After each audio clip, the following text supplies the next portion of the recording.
Hello guys, welcome back to another video, and today we are going to take a look at Fairphone 4. Considering this is an eco-friendly packaging, inside of the box we will find some paperwork, a screwdriver and the phone itself.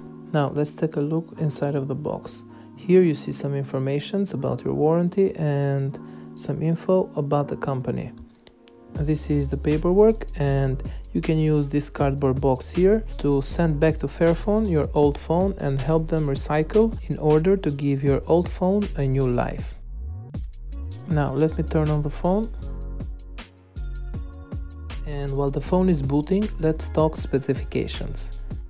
Body of this phone is a glass front, which is Gorilla Glass 5, and the phone has a plastic back and a plastic frame. Now, despite the fact that this phone is modular, it has an IP rating which is IP54. We have a 6.3 LCD display. In the back of the phone we have a dual camera setup and a 3D display.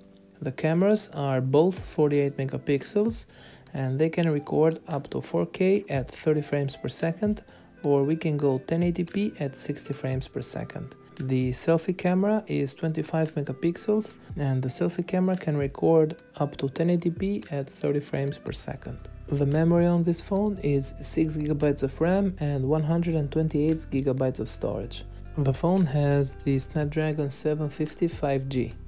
The battery on this phone is 3905 mAh. So this means that this phone is not a flagship phone, this phone is a mid-range phone. But the best thing about this phone, it has an extended warranty of 5 years. And even if something is to break on our phone, this phone is modular and we can replace every part by ourselves. Now, I want to talk a little bit about this because personally I believe that this should be the future of the phones. Everyone has the right to repair their own phone by easily replacing the charging port, by replacing the camera or upgrading the camera, because in the future Fairphone might release a better camera for this phone, or just replacing the battery. Most of the time people throw away their phone because of a failing battery or just a failing charging port.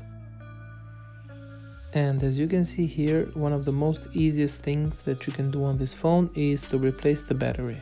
And with the screwdriver that was provided on the box, we can remove everything that is modular on this phone, like the cameras, the charging port, or even the LCD display. After removing the battery in the back of the phone, we can see that we have two slots for the SIM card and the SD card slot for expandable memory. Fairphone 4 started its life at Android 11. This is the good news.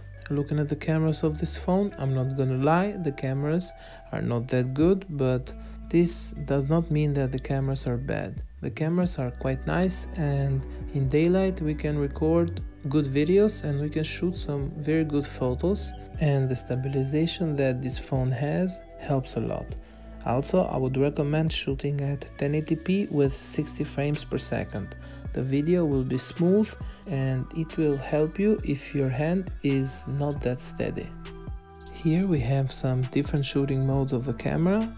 As you can see, we have super night, panorama, high resolution, slow-mo, time-lapse and the pro mode. Playing around with the widgets and messing around with the phone, I can tell that the performance on this phone will be very smooth. Imagine this. Hopefully this Fairphone will support up to Android 15, so you don't need to replace the phone because it's not getting the latest Android. So imagine that after 4 or 5 years we can still get the latest Android on our phone.